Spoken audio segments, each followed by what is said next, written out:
Chanaballabha Girivardhari Gopi Chanaballabha Girivardhari Gopi Chanaballabha Girivardhari Gopi Chanaballabha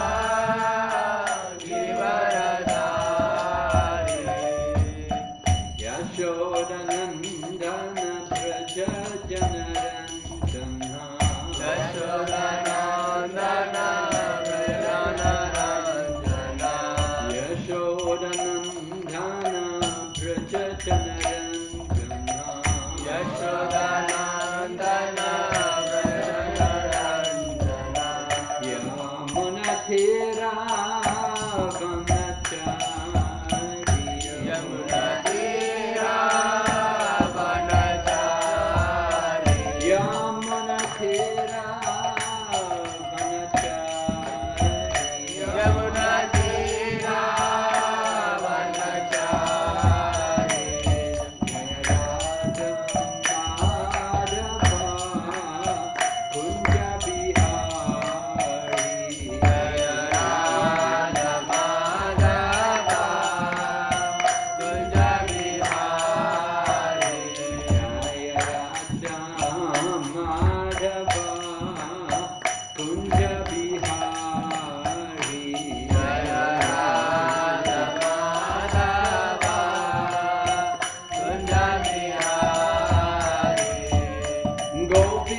Chanaballabha Girivardhari Jaya Gopi Chanaballabha Girivardhari Gopi Chanaballabha Girivardhari Jaya Gopi Chanaballabha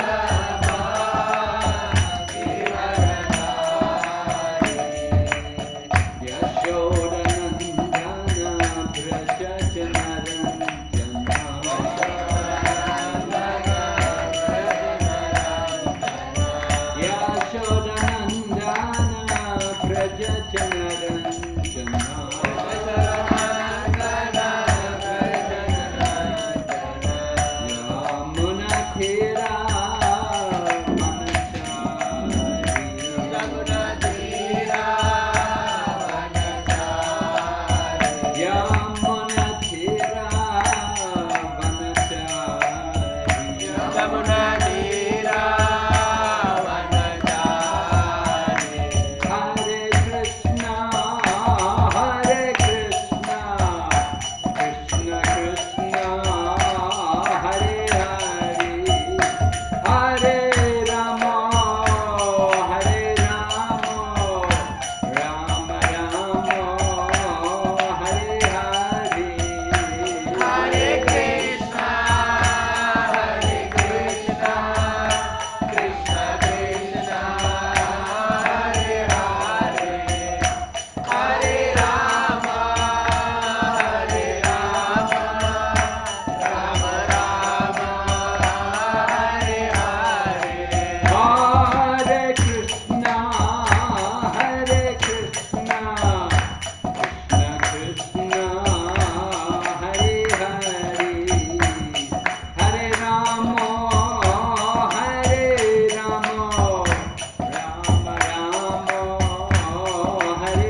Padai, Krishna Pristaya Bhutale, Srimati Bhakti Vedanta Swami Namane, Namaste Saraswati Devi, Gauravani Pricharine, Nirvishesha Shunyavani Paschachate Shatayane.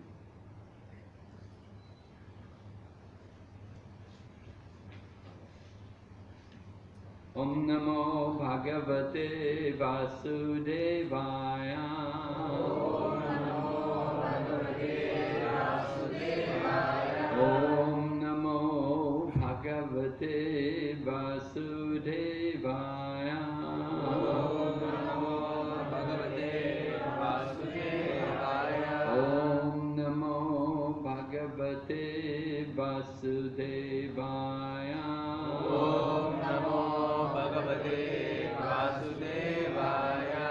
Narayanam Namaskrityam Narayanam Namaskritya Naram Chaiva Narottamam Naram Chaiva Narottamam Devim Sarasatim Vyasam Devim Saraswati Vyasam Tato Jayamudhiraya Tato Jayamudiraye Nastapraeshu Vabhadreshu Nasapraeshu Vabhadreshu Nityam Bhagavata Sevaya Nityam Bhagavata Sevaya Bhagavati Uttama Shloke Bhagavati Uttama Shloke Bhaktir Bhavati Naishtaki Bhaktir Bhavati Naishtiki Krishne Swadhamo Bhagate Krishne Swadhamo Bhagate Dharma Jnana Dipisaha Dharma Divisaha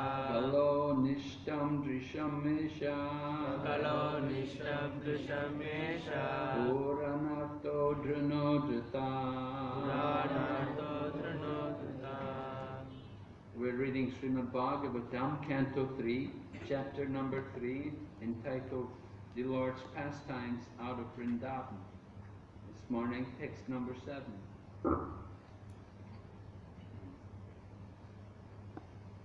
Tatra Dhritas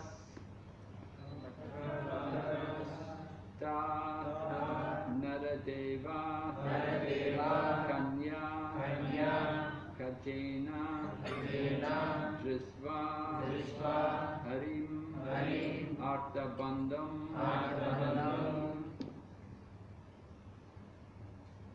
Utaya Sadyo Jagrihu Praharsha Vridanuraga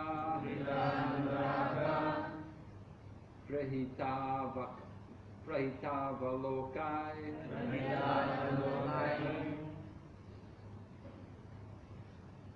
Tadraritasta Naradeva Kanya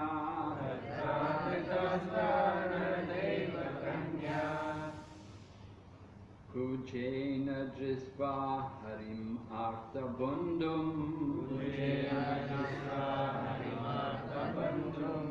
Udaya Sadyo Jigrihu Praharsha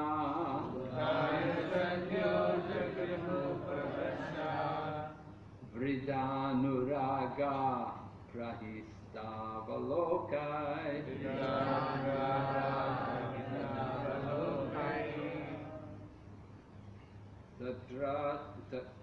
Tatraritasta Naradeva Kanya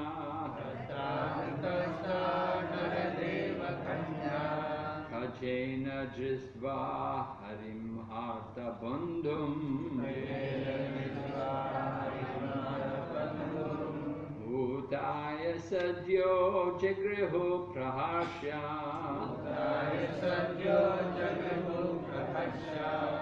Vridanuraga Prahitavalokai Tatraritasta Naradeva Kanya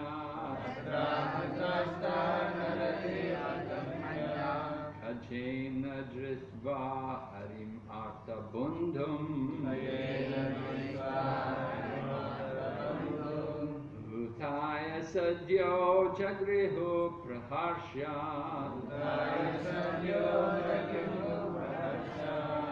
Vridanuraga prahita valokai.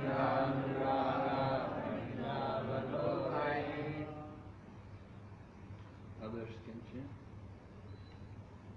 Tatra hritasta naradeva kanya. Jena drishva harimata bandhum. Udaya sadyo jagrihu praharsha.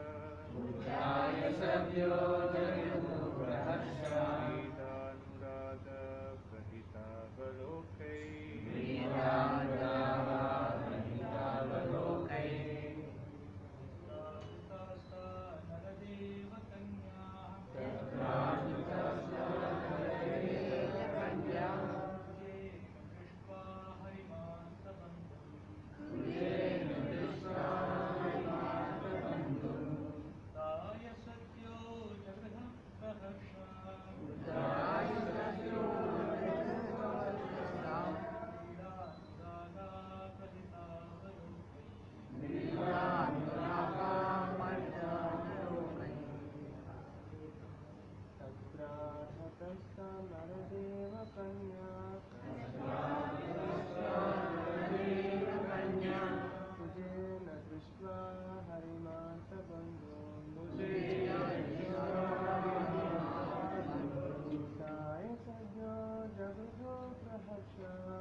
Maharaji.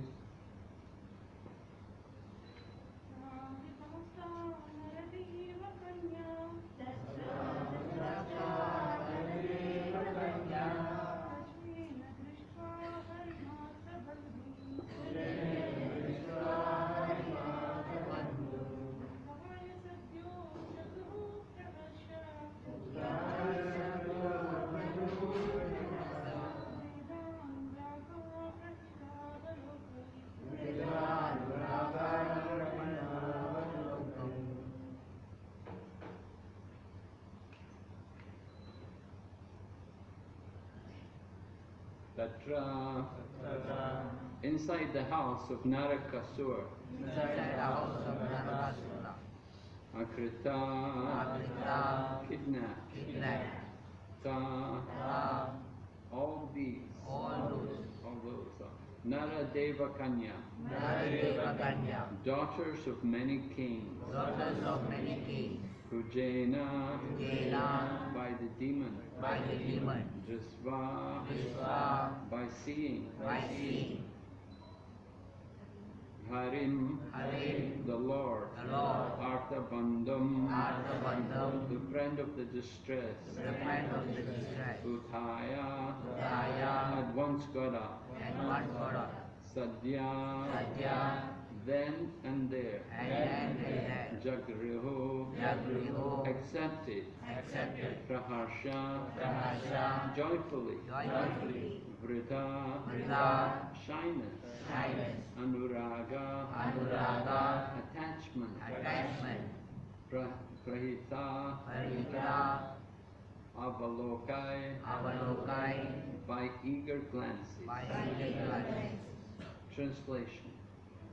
There, in the house of the demon, all the princesses kidnapped by Narakasur at once became alert upon seeing the Lord, the friend of the distressed. They looked upon him with eagerness, joy, and shyness, and offered to be his wives. Please repeat. There in the house of the demon. All the princesses, kidnapped by Narakasura,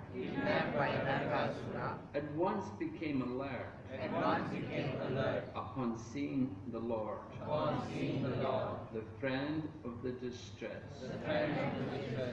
they looked upon him with eagerness, joy and shyness, and offered to be his wife. Purport by His Divine Grace, A.C. Bhaktivedanta Swami Srila Prabhupada. Narakasur kidnapped many daughters of great kings and kept them imprisoned in his palace. But when he was killed by the Lord, and the Lord entered the house of the demon, all the princesses were enlivened with joy and offered to become his wives, because the Lord is the only friend of the distressed. Unless the Lord accepted them, there would be no chance of their being married, because the demon kidnapped them from their father's custody, and therefore no one would agree to marry them. According to Vedic society, girls are transferred from the custody of the father to the custody of the husband. Since these princesses had already been taken away from the custody of their father, it would have been difficult for them to have any husband other than the Lord himself.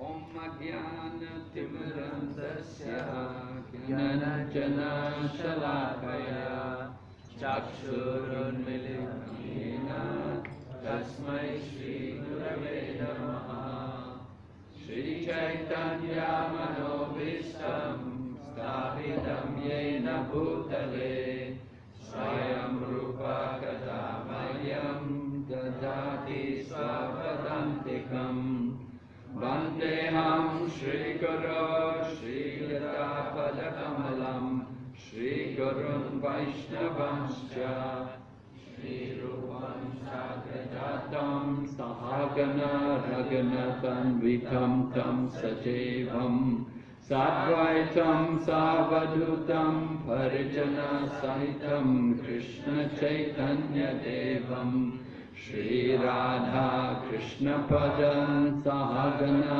Lalita Shri Vishakamitamscha He Krishna Karuna Sindhu Dina Bandhu Jagatpate Gopesha Gopika Kanta Radha Kanta Namostate Tapta Kanchana Gaurangi Radhe Vrindavaneshwari Vrishabhanustate Devi Pranamami Hari Priye Vanchakalpatarubhyasya Kripa Sindhu Bhayevacha Patitanam Pavanebhyo Vaishnavebhyo Namo Namaha Jaya Shri Krishna Chaitanya Prabhu Nityananda Shri Advaita Gadadhar Shri Vasadi Gaur Bhaktavinda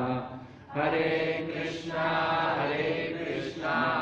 Krishna Krishna Hare Hare Hare Rama Rama Rama Hare Hare. So in this section of Shrimad Bhagavatam, Vidura is inquiring from Uddhava. First of all, anyway, Vidura went to Uddhava.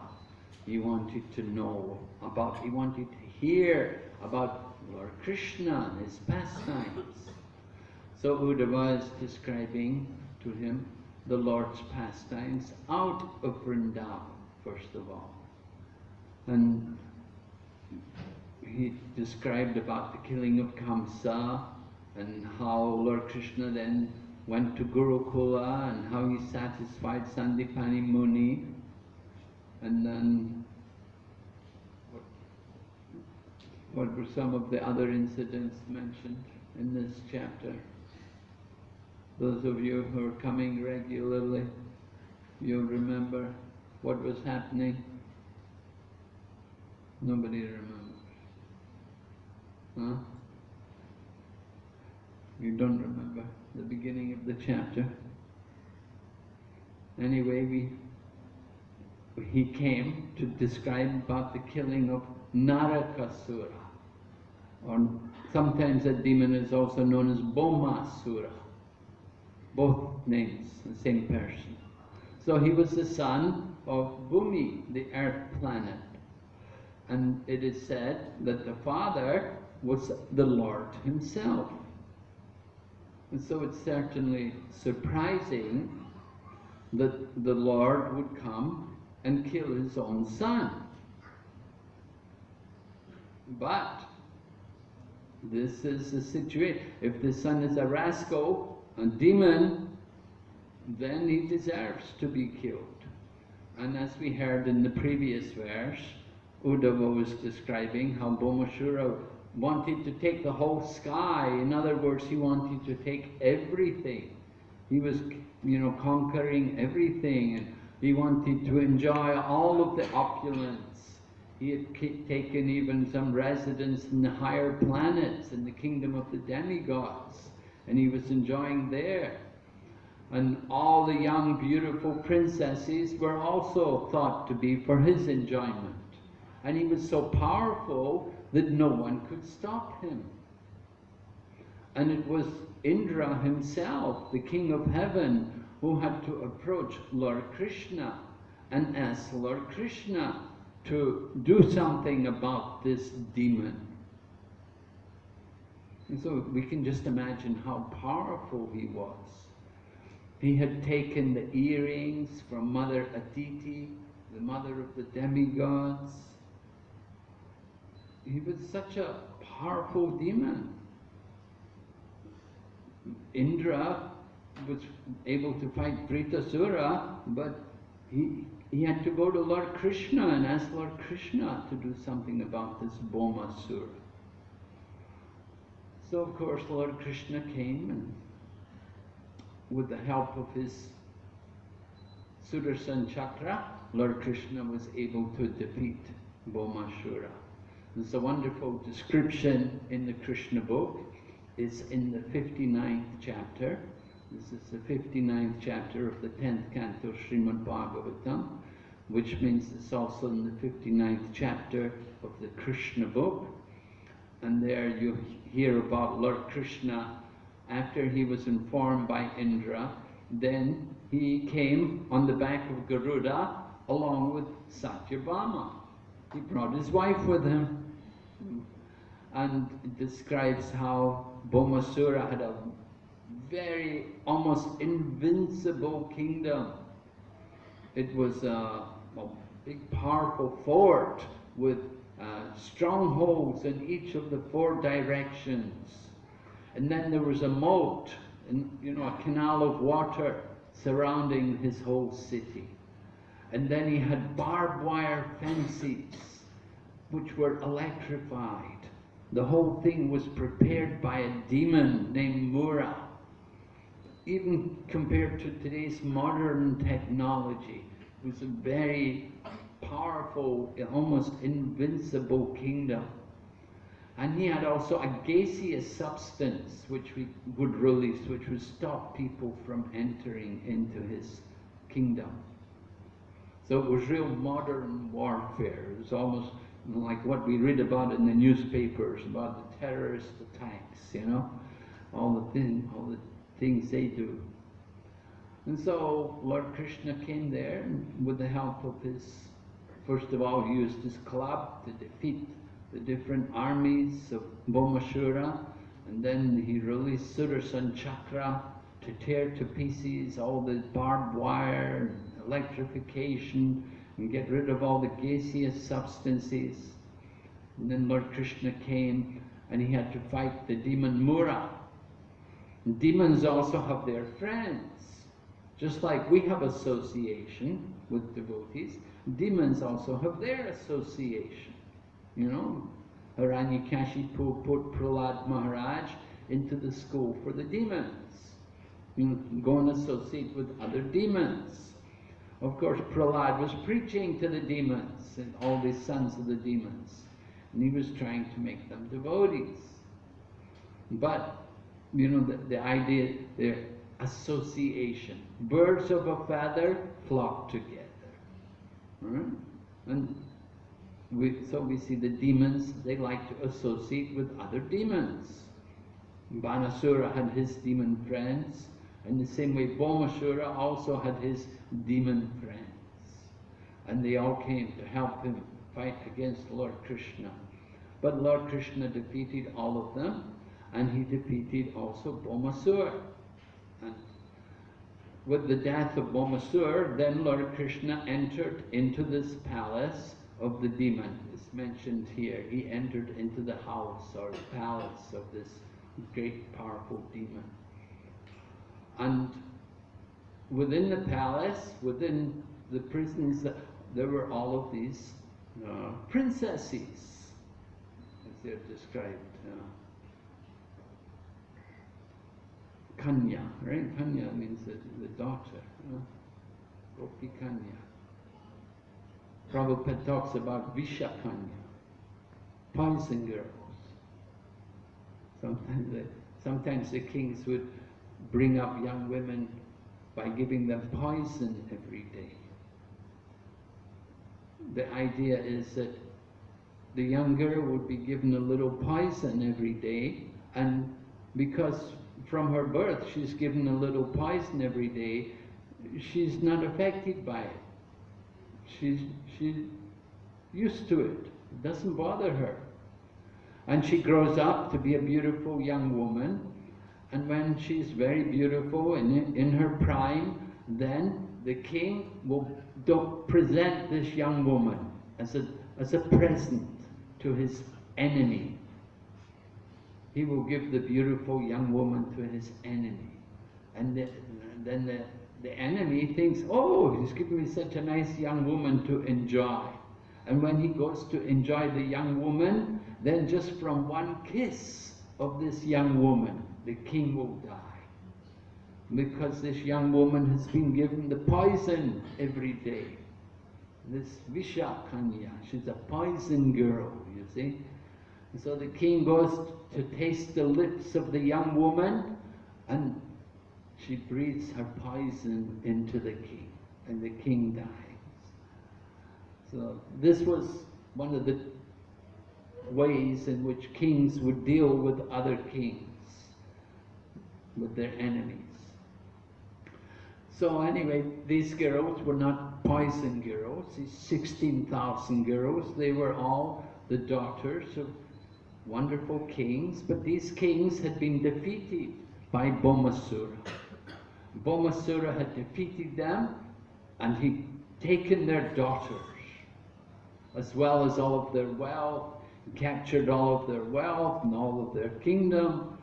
It said when Lord Krishna entered the demon, the home of this demon Bhaumasura, there were 50,000 white elephants, each with 4 tusks. We cannot begin to imagine what was the opulence. You know, this was just one demon king. He had so many thousand white elephants.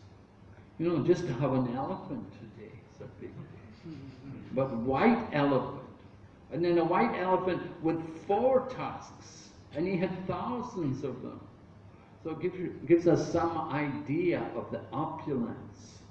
And in order to have this opulence, he had to have been very powerful. Of course, as we said, he was the son of the Lord himself. When Lord Varaha picked up the earth planet from the bottom of the Garbhodak ocean, at that time, you all know that story from Shrimad Bhagavatam, how the earth planet had fallen into the bottom of the universe. So, Lord Varaha, the Lord took the form of the boar, coming from the nostril of Brahma. He assumed his Varaha incarnation, and he dove into the bottom of the universe, and he picked up the earth planet on his tusk and put it back in position.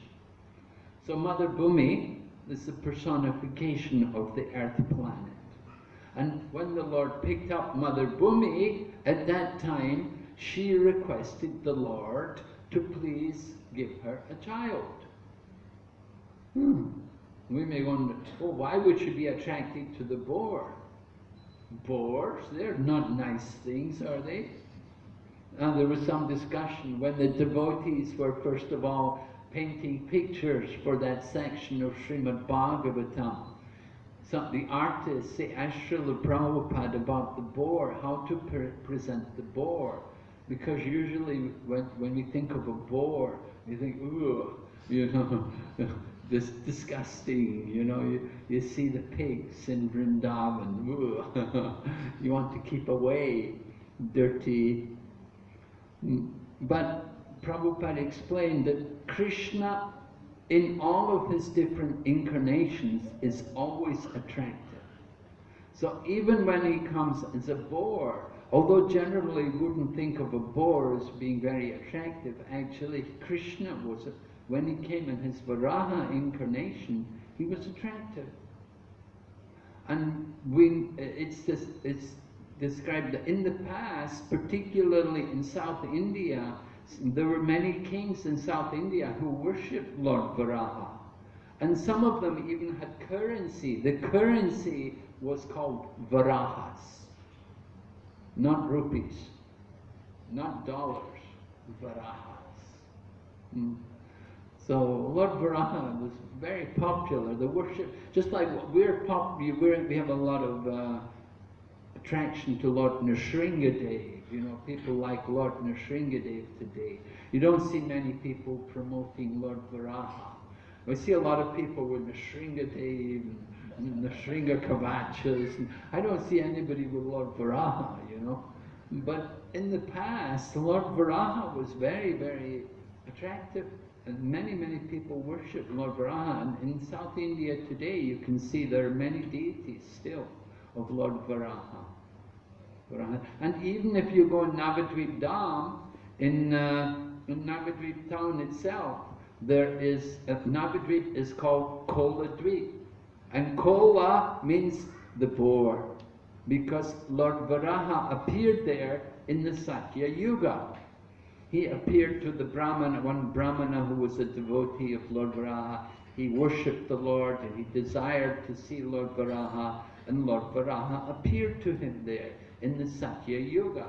And in commemoration of this, you can see there's at least one temple there which we know as a Gaudiya Math temple, and they have the deity of Lord Varaha there.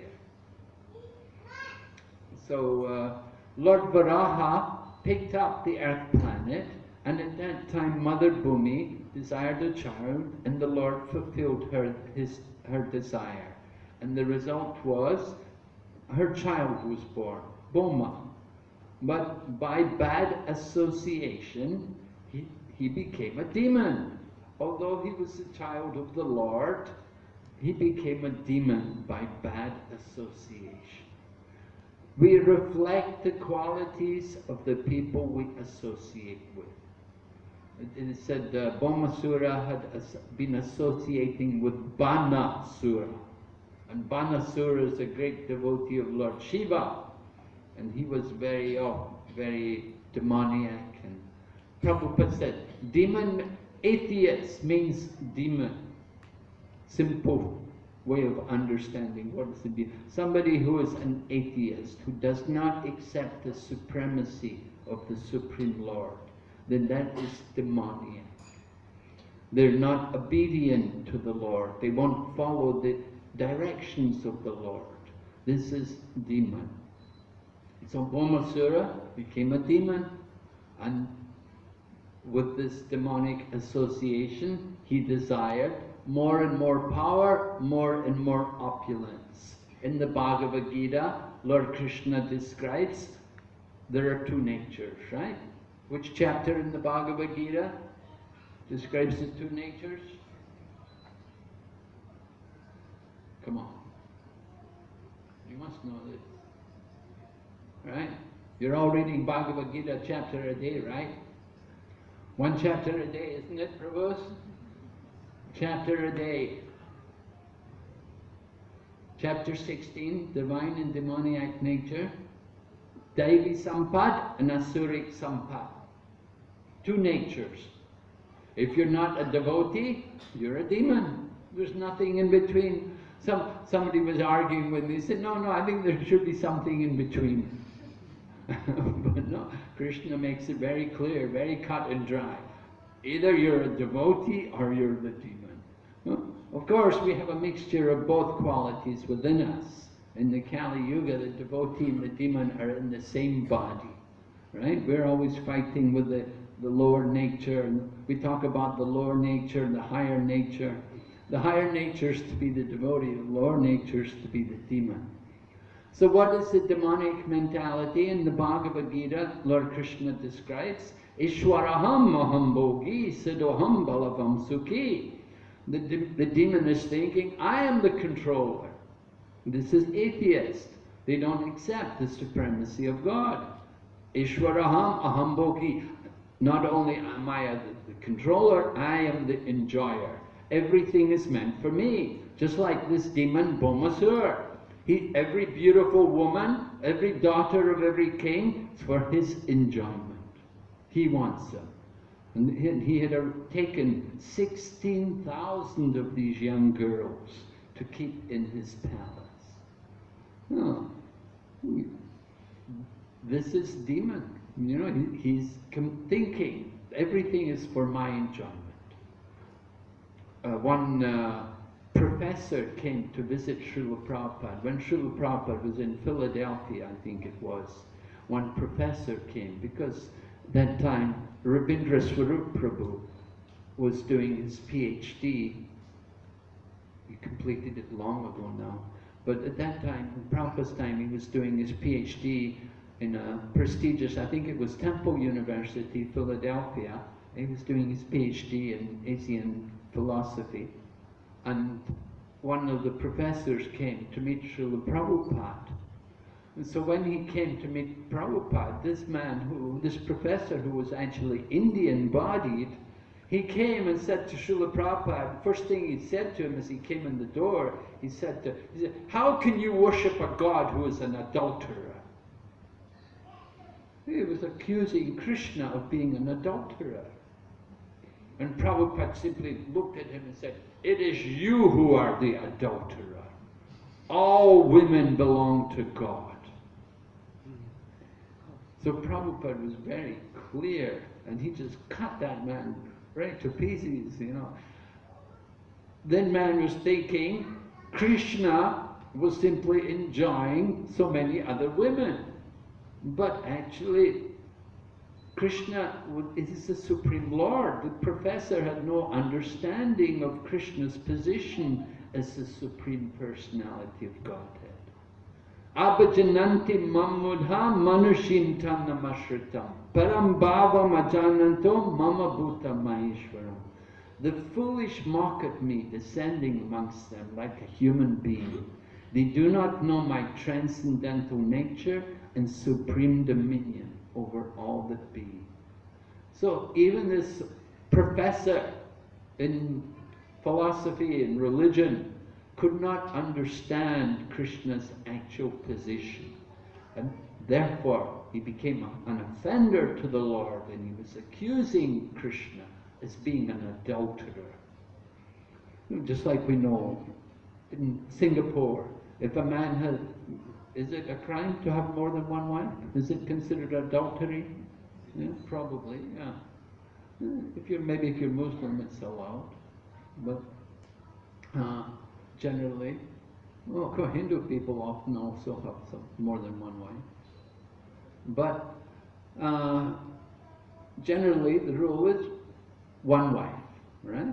And if you keep more than one wife, then this is considered being an adulterer. So this man thought Krishna is an adulterer. He's taken all these wives. But Prabhupada said, no, all women belong to God. This is actual fact.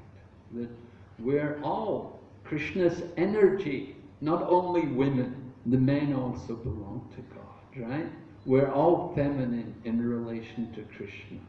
Only Krishna is male. We are all feminine. We are all Prakriti. In the Bhagavad Gita, Lord Krishna describes his energies in chapter 7. He describes first of all his separated material energies. Bhumerapo nalo vayu kamano buddha evacha ahankara iti yamme bina prakriter ashtada. Earth, water, fire, air, ether, mind, intelligence, and false ego. Altogether, these eight comprise my separated material energy. So this is Krishna's inferior energy, his separated material energy. But then Lord Krishna goes on to say, Apariyamitastvanyam prakritim vidime param jiva bhuta mahabaho yedam diryache. Besides this, there is another energy of mine, right? Prakriti. Prakritim jiva me param. We are prakriti. We're not purushas. Hindi language is wrong. In Hindi, male is purush.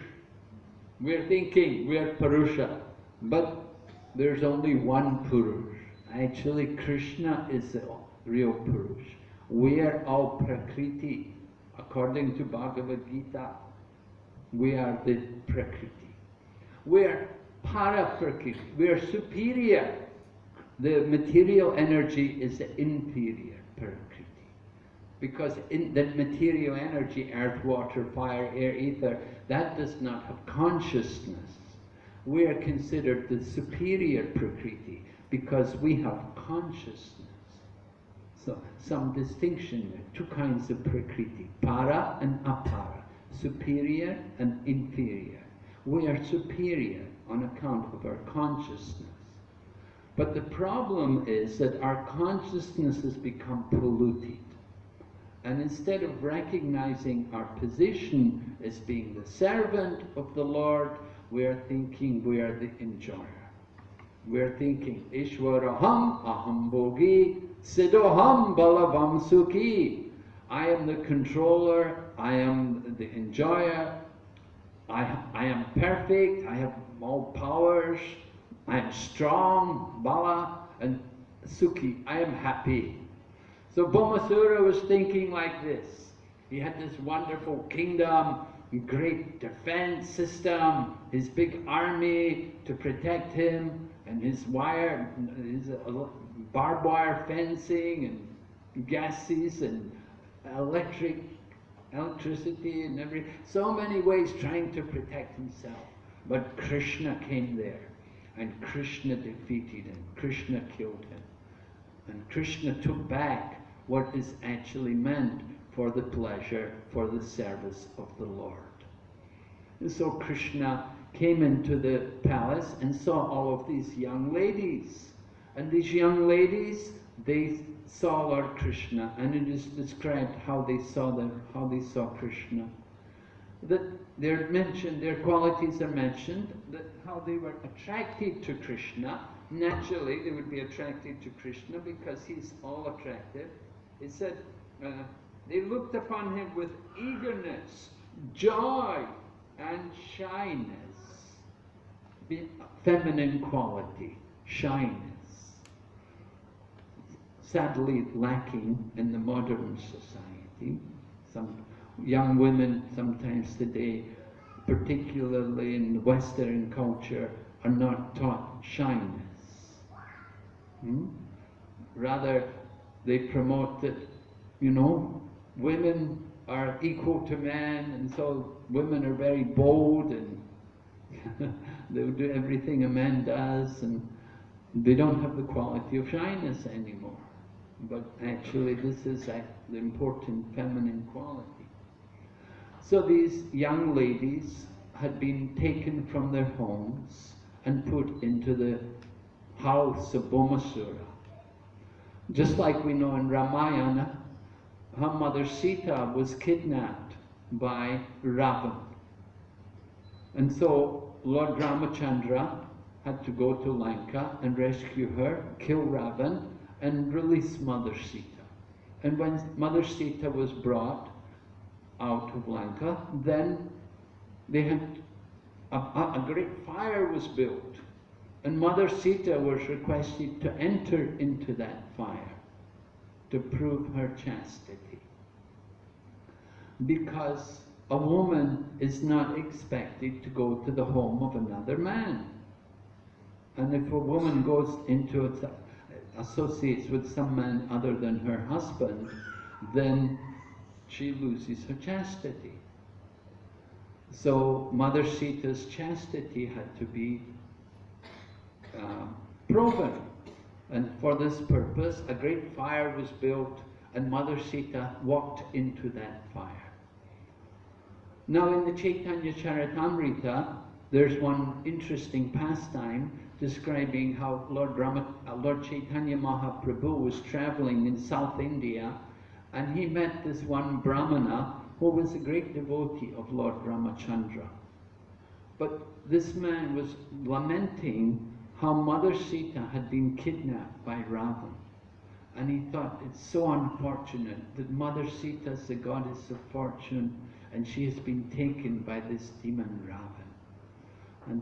And the Brahmana was regularly fasting. He didn't even have appetite to eat, because he was lamenting so much that Mother Sita had been taken by the hands of this demon Ravan. However, Lord Chaitanya Mahaprabhu assured him that it couldn't be like this. He told this Brahmana that actually Mother Sita is the goddess of fortune, and a demon like Ravan cannot even look on the form of Mother Sita, what to speak of even handle the form of Mother Sita. However, Lord Chaitanya at that time initially was not able to pacify the mind of the Brahmana. But then Lord Chaitanya, after he left the home of that Brahmana, then he went to Rameshwaram. And while he was in Rameshwaram, then he heard the Brahmanas reciting a scripture, one of the Puranas. And he heard, within that Puranas, it was described how Mother Sita was never touched by Ravan. But it was a Maya Sita which was taken by Ravan. The actual divine form of Mother Sita was taken by Agni, the fire god, and the divine form, a Maya Sita was taken by Ravan. So the Maya Sita was residing in Lanka. And when Lord Ramachandra killed Ravan and released Sita, then that Maya Sita entered into the fire. And at that time, then Agni, the fire god, brought out the divine form of Mother Sita. So this was all described within the scriptures. And when Lord Chaitanya heard this, then he was very happy, and he had this section of the scriptures copied, and he immediately came back to the home of that Brahmana, and he read the scriptures to this Brahmana, and he told him how Mother Sita had not been touched by Ravan. So in this way, the Brahmana thanked Lord Chaitanya profusely. He said, "You have saved my life. I was ready to commit suicide because I was lamenting so much that Mother Sita had been handled by Ravan." But could not be. Mother Sita keeps her chastity. So in the same way,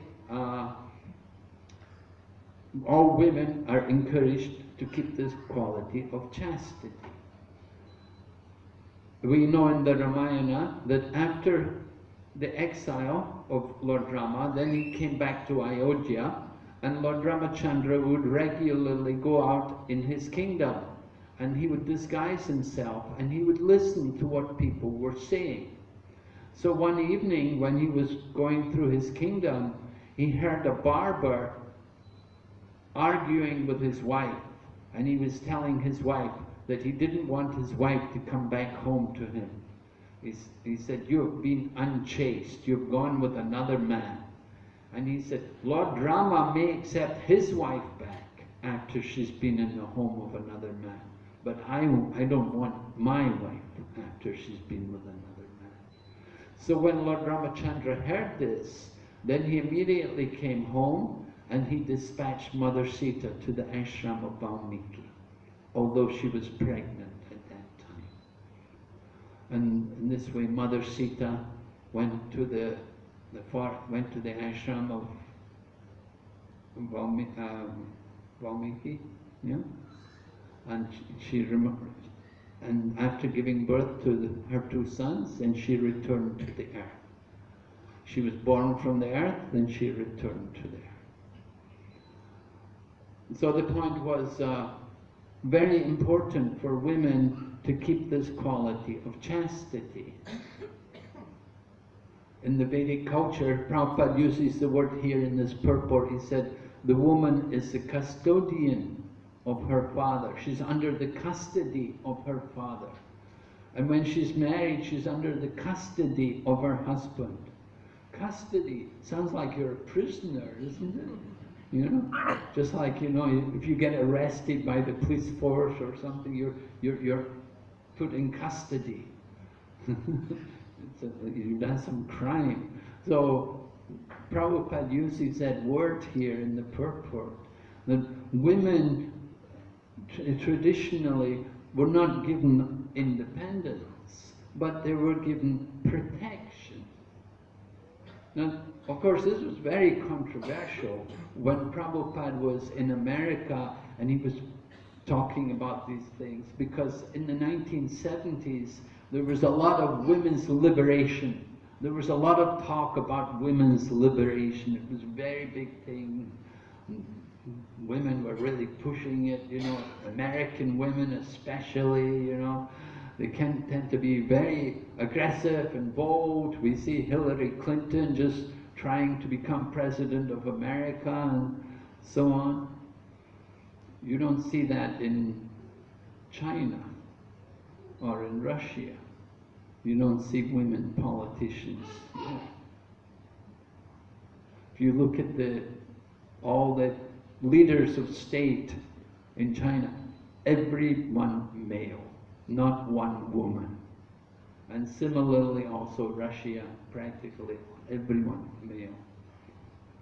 But Western culture, women have been given this kind of position. Prabhupada said this idea of women's liberation, he said this was a trick of the men. The men tricked the women. He said, yeah, you're equal. Now you also go out to work. Right? In China they have this saying too. In China they try to promote that they're equal, although it's not. They say men, nan nu pingdang, men, women equal. And the meaning is you also go to work, not only the men. And this way the labor force is doubled. And that means you get twice as much money coming home. If this man's working, then you're just depending on one person to bring the money home. But both are working, then twice the income. But although women are told they're equal, Prabhupada also pointed out it's the women who have to give birth to children. Men don't give birth to children. So this is a big difference between men and women. The women are going to carry the children. They're going to. Men, okay, they can help a little bit to take care of children, but ultimately it's the woman who does the feeding. It's the woman's breast which feeds the child, not the man's breast. And so there is a difference there. Women do need protection, and that was the Vedic culture, that women would be looked after, they would be protected. But modern times, women are they tend more to be exploited. But sometimes women don't always appreciate that they're being exploited. And they demand equality. But with that equality, they're put into more distressing situation. So sometimes people even criticize Lord Rama, that Lord Ramachandra should never have done this, he should never have sent his wife away like this is terrible.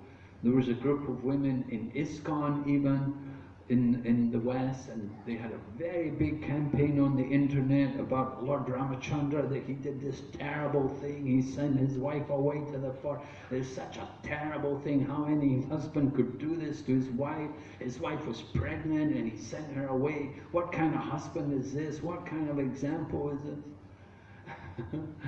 Very difficult. And you know, it was an ongoing, this discussion is still going on, you know, you can never really satisfy the minds of some women. They'll never agree that Lord Ramachandra did this to set an example, that he wants to be the ideal ruler. As a ruler, he has a duty to set the perfect example. And it was very important for him as a ruler that people would respect him. And if there was any doubt in his character, then it's very bad. Chaitanya Mahaprabhu describes in the Chaitanya Charitamrita how he did not want to meet Maharaj Prataparudra. The Maharaj Prataparudra, he said, is a materialist. He said, and Chaitanya Mahaprabhu said, I'm a sannyasi in the renounced order of life. I'm not even supposed to see a materialist like a king. He said, it will be a stain on my character. He said, if there's one stain on the cloth, then the whole cloth is ruined. So similarly, Lord Ramachandra was applying this principle in his own government. He wanted to have the perfect government. But if there was doubt about the character of the king, then the government is no longer considered perfect. And so anyway, yeah, this is there's a lot could be said about this. You know, we could discuss this for a long time about what's the proper position. Nowadays, of course, there's a lot of discussion in ISKCON. Should women be gurus? You know, it's another thing which is being... Theoretically, yes, women are also gurus. But we also know it's a little different. You know, if a woman is sitting up here, and then, or it's a little different, it's a different mood. I remember one time I was in Hong Kong, and a lady came to the Hong Kong Hindu temple, a lady sannyasi. First of all, you know, usually ladies are not supposed to be sannyasis. It's not the Vedic culture, but there are some lady sannyasis. A woman in saffron dress with the long hair. So she came to Hong Kong and she was giving a lecture. So I was interested. I didn't go, but I wanted to. I heard some people who did go, and I was listening to what they were saying. And one man was saying, "Well, she has nice eyes." So, you know, from that I could just understand something a little bit about what is the mood, you know. When the woman, the young, especially a woman who's not very old, you know, when she's sitting up here in front of a bunch of men, you know, what's going on in people's minds, you know. So this is the problem. This is one of the reasons why, you know, it's a little difficult to put women into that kind of position. And for most ladies, they don't want that kind of position. But, you know, there are cases of women being spiritual masters.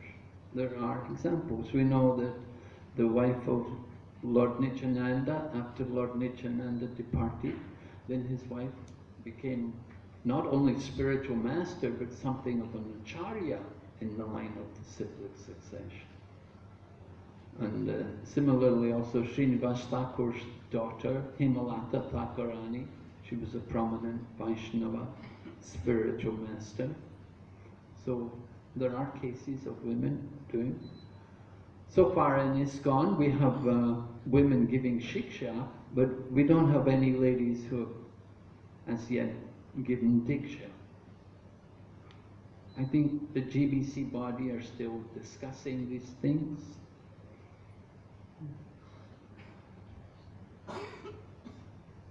Any anyway, here we're seeing some example of the opulence of Lord Krishna, that he could have 16,000 wives. He could give them all shelter. And of course, he could satisfy all of them. Srila Prabhupada in Shrimad Bhagavatam discusses polygamy, the idea of having more than one wife. He says that actually, theoretically, it's good. And in the past, it was more common for people to, but in the past, to have more than one wife meant you had to have enough wealth to maintain them. It's not just having a wife, but it's maintaining them, looking after them. And so, you know, if you're a very powerful king and you have a lot of money and so on, then you can have more than one wife. And Lord Krishna, as the Supreme Personality of Godhead, certainly he could enjoy unlimitedly. People may say, oh, he's very lusty. He's supremely lusty. But his lust is not like our lust. It was the desire of these ladies to become the wives of Lord Krishna. And if Lord Krishna had not accepted them, then they had no shelter. No one would be their husband. But Lord Krishna could accept all of them and give them all a palace. He took all of them to Dwarka and gave each and every one of them their own palace, and each and every one of them gave birth to 10 children from Lord Krishna. This is the Supreme Lord. Lord Krishna not only, he didn't just live with one and then go to another one, you know, like some king who has many wives. He lives with one wife for a day and then he goes to the other wife the next. But Krishna can live every day with each and every one of the wives, because Krishna can expand himself unlimitedly to be with each and every one of his wives. So this is the Supreme Lord. This is the opulence of the Supreme Lord. Why 16,108 wives? He could have many more if he wanted. His potency is unlimited. But 16,108, that 16,000 were there from the palace of Bhaumasura. So they all became his wife. Then there were 8 other principal wives who, how Lord Krishna acquired them is also described in the 10th canto, Shrimad Bhagavatam. So Lord Krishna's pastimes are, he's portraying the activities of the Supreme Personality of Godhead. When Lord Krishna comes in this world, he's showing us Lila Purushottam, the pastimes of the Supreme Person. Lord Ramachandra is Maryada Avatar. It's different. Lord Ramachandra is showing us the perfect behavior of a king. But Lord Krishna is showing us the Supreme Personality of Godhead. How he enjoys. What are his activities? So these are some thoughts on this verse. Are there some questions and comments? Maybe from the audience?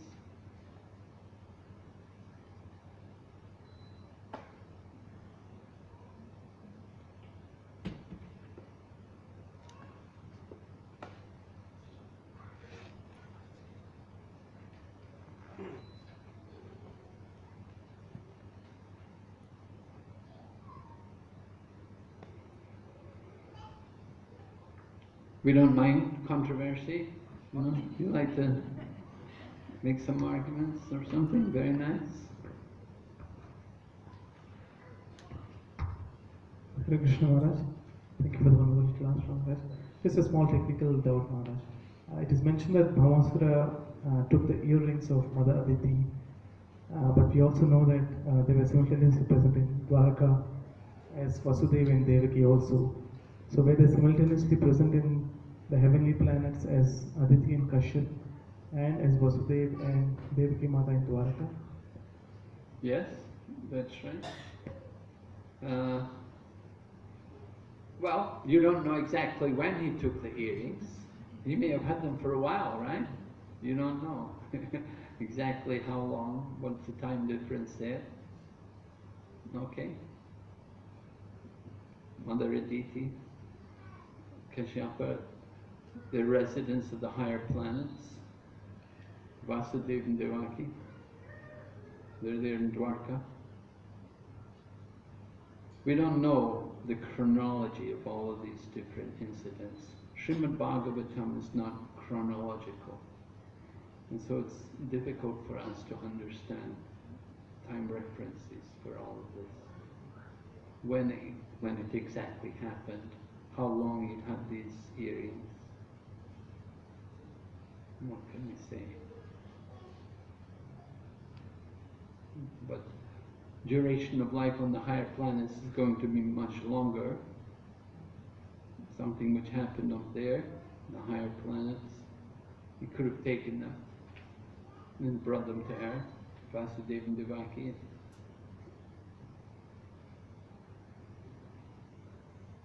Sorry, not easy to understand these things in terms of time, how it all takes place.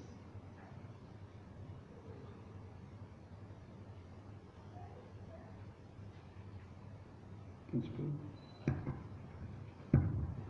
Hare Krishna Prabhu.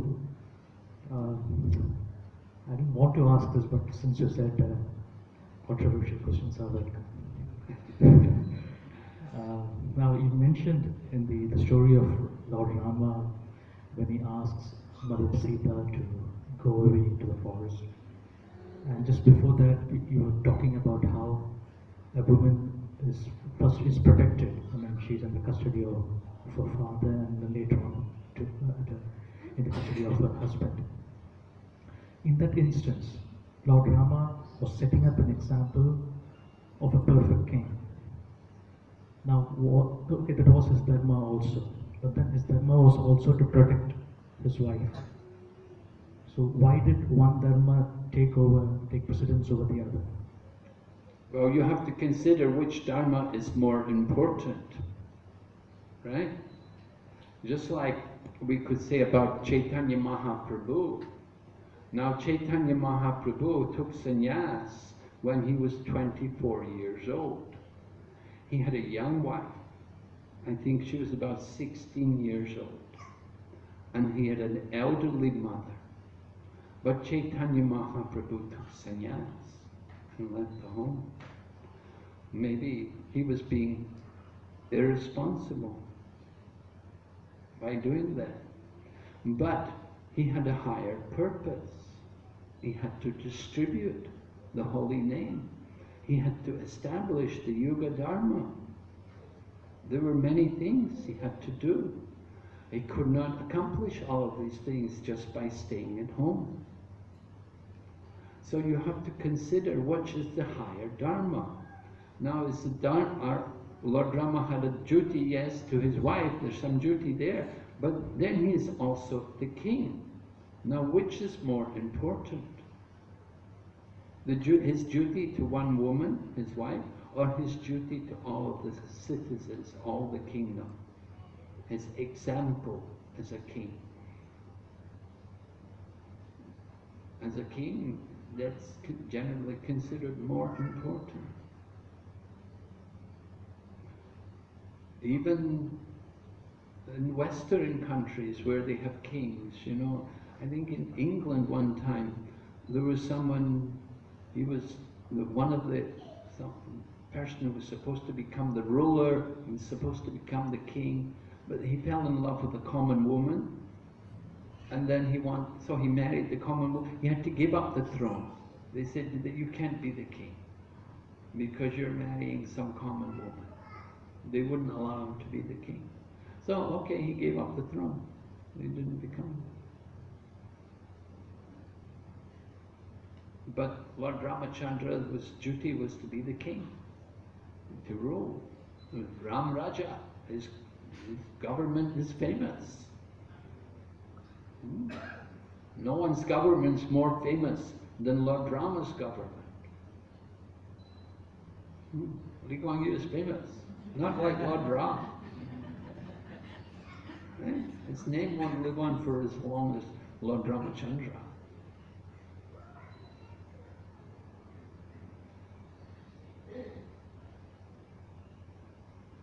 So yeah, the higher Dharma.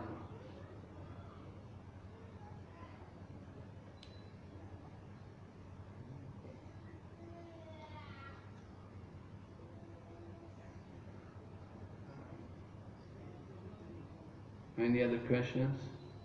Garangi, where's Garangi? Ask a question.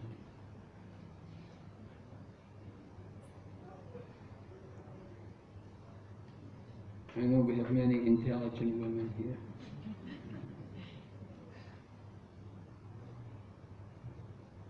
Hare Krishna. Maharaj, the ladies here, we were discussing, how, Mataji saying, don't say what I said. We were talking about how it would have been difficult for a woman to have taken shelter in an ashram when she was expecting a child. But I think according to what we've read in the Gita, correct me if I'm wrong, but we have several mothers. The king's wife is considered one of them. Am I right to say that, Maharaj? Who's considered one of the mothers? The king's wife. King's wife. Oh, okay. Yeah. When this was something that I had read, that I was sharing with Mataji, that when Lord Ram heard that Mother Sita is supposed to be in the position of a mother, so he felt that she was being shamed. They were talking ill of their mother, and that was one of the reasons why he felt that she should not be spoken of in that manner. And that was one of the reasons why he had sent her away. Oh, okay, yeah. Yeah, interesting analysis. You send her away, and then people won't speak ill of her anymore. Huh? Different mothers, respecting the mother.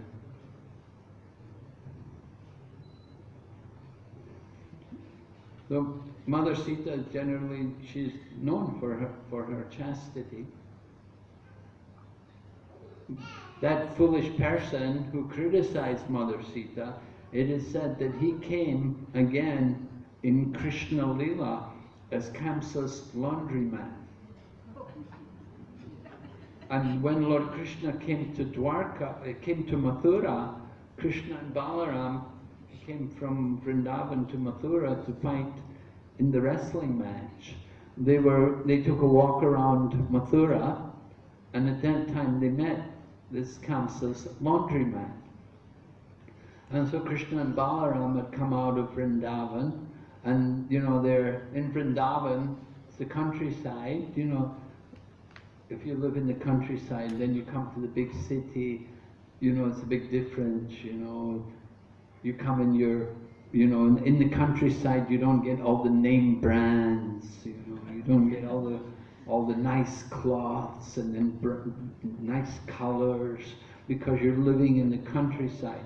So Krishna and Balaram, they had, the minerals from Govardhan Hill. They would decorate their faces with the different colors from the stones of Govardhan, and peacock feathers, things like that for decoration in Vrindavan. But they came to Mathura and they met Kamsa's laundryman, and they saw, oh, so many nice cloths. And so they said, oh dear laundryman, why don't you give some of these cloths for us? And the laundryman, because from his previous life he had this nature to be critical and say bad things about people.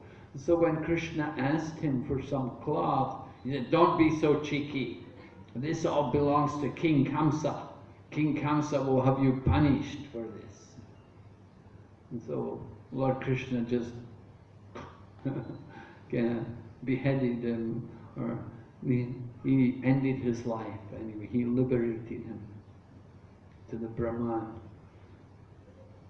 So this was the result of speaking inimical about the Lord, not wanting to do service, just wanting to criticize the Lord.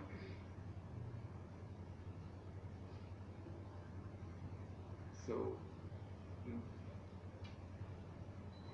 Barbara didn't get any good result, really.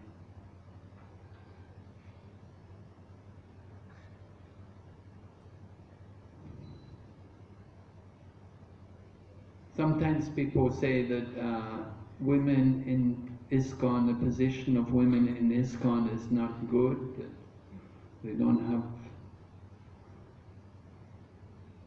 proper opportunity to develop or to nourish or to utilize their talents.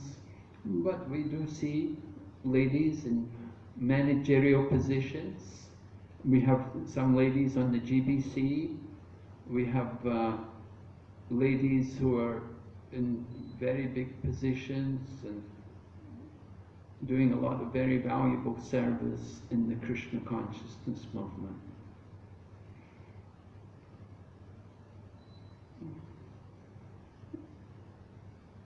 So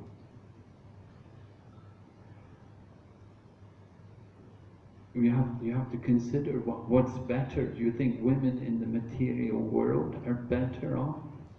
Women, they go to work, they work in an office with a lot of men. Generally, they work with many men. And how do the men deal with the women often?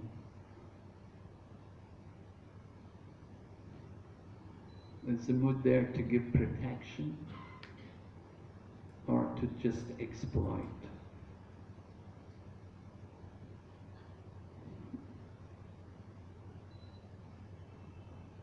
So women are the weaker sex.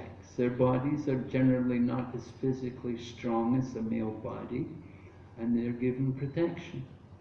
And by keeping them under the care of their father or their husband, then they're given protection. But of course we see in the Kali Yuga, a lot of men are not so responsible. We see a lot of divorce because women are not taken care of properly.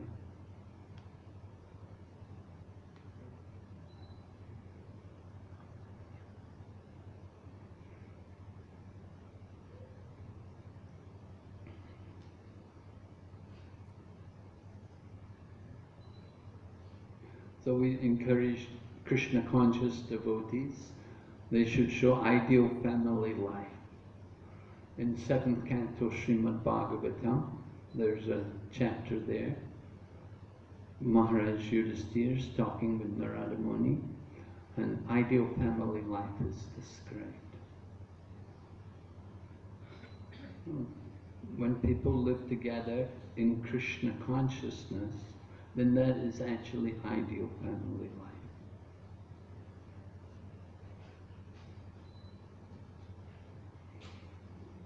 Okay. Any other question? Otherwise, we'll just finish here. Okay, Prabhu? Shrimad Bhagavatam ki jai. Srila Prabhupada ki jai.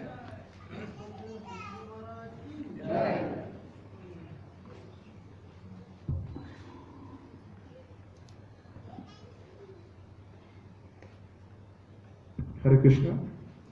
First of all, we would like to thank His Holiness